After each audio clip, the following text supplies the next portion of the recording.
Bonjour à toutes et tous. Nous sommes à 900 mètres d'altitude dans les Alpes de Haute-Provence et nous sommes fin mai.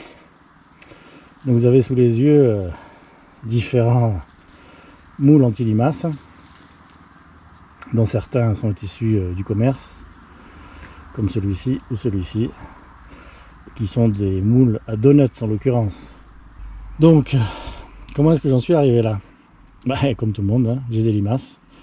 Et les limaces, elles me bouffent les plantules parce que je suis assez adepte du repiquage de plantules plutôt que du repiquage de plantes déjà de grande taille, tout simplement parce qu'on n'a pas envie d'avoir des tomates de 50 cm à la maison ou des courgettes pareilles.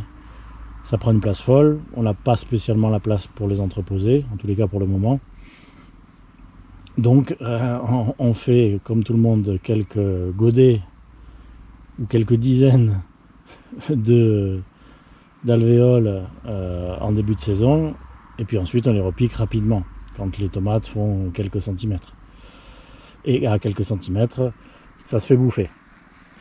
Donc il fallait qu'on trouve une solution. Donc vous avez déjà vu les collerettes, je ferai un bref récapitulatif. Bonjour à toutes et tous. Nous sommes mi-mai dans les Alpes de Haute-Provence à 900 mètres d'altitude. Alors petit récapitulatif des épisodes précédents, enfin plutôt de l'épisode précédent, dans notre lutte contre les limaces, la bouteille. Donc la bouteille, vous vous rappelez, c'est facile, une bouteille, l'idéal c'est de faire carrément le semis à l'intérieur, on la coupe, on la pose dans la terre et c'est fini. Ça, c'est le but ultime. Mais entre temps, il faut protéger les plantules des limaces qui pourraient les bouffer. Donc, on recourt tout ça de voiles anti-insectes avec 2 élastiques et c'est terminé. Alors la bouteille, c'est hyper efficace.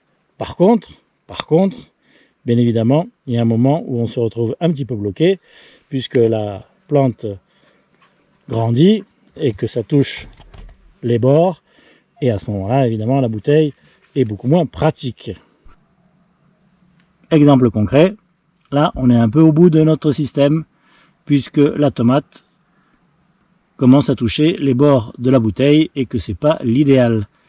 Donc 2 solutions, on enlève la gaze, ou on opte pour un autre système, ou on double ce système avec un autre système qui s'appelle la collerette. Vous en voyez une à gauche, mais on va en voir des dizaines.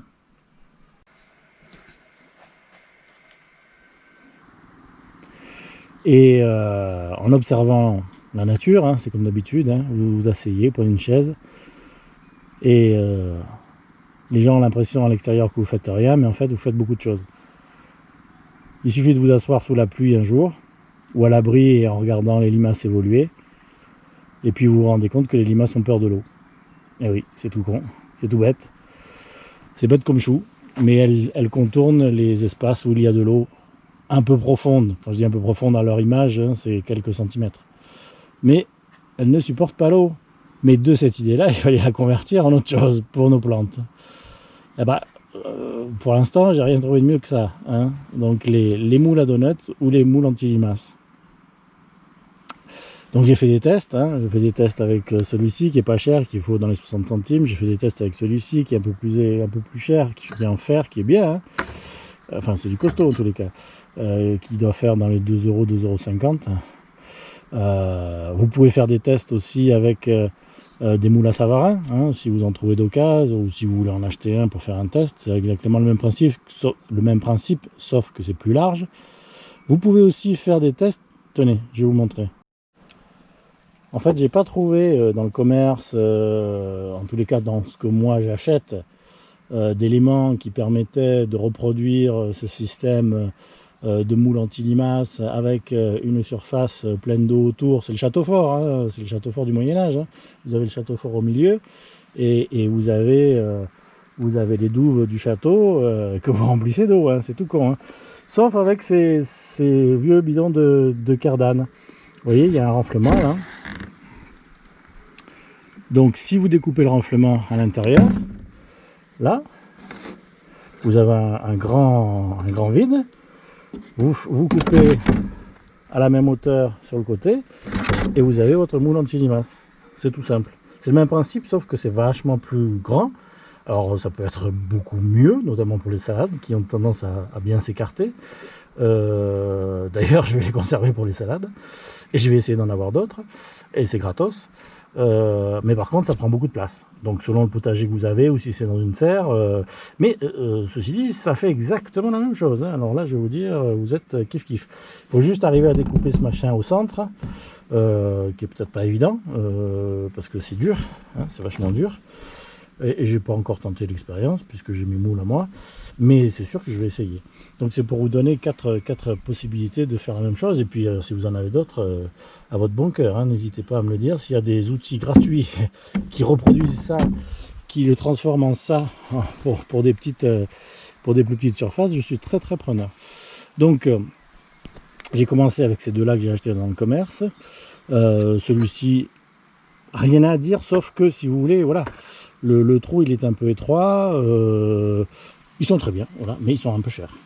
Alors ceux-là sont pas mal, mais ils sont pas chers, donc vous pouvez en acheter des dizaines. Moi j'ai fait beaucoup de tests avec. Alors ils sont corrects, mais la gorge à mon sens est trop étroite. Et en plus ils ont le défaut d'avoir des trous, donc il faut les boucher. Moi j'ai mis de la colle néoprène, mais c'est chiant, voilà, c'est pas très pratique. Donc si vous avez les moyens, vous achetez cela. Si vous avez moins de moyens, vous achetez cela, mais vous savez qu'il y a des petites contraintes à résorber et que la gorge, selon les limaces que vous avez, les grosses oranges, à mon avis, elles en font qu'une bouchée de la gorge. Hein. Là, c'est déjà plus compliqué. Donc moi, je n'ai que des petites grises. Hein. Donc je peux me contenter des petites surfaces. C'est pour ça que même ça, avec des petites grises, ça fait l'affaire. Ça fait l'affaire à condition d'avoir une bonne étanchéité, d'avoir bien bouché vos trous.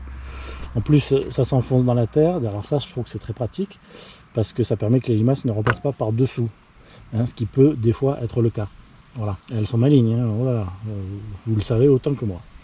Et donc, partant de ça, après une bonne année de test, j'ai décidé de faire un modèle à moi avec une imprimante 3D, qui est ce modèle-là, qui est un modèle tout simple. Hein.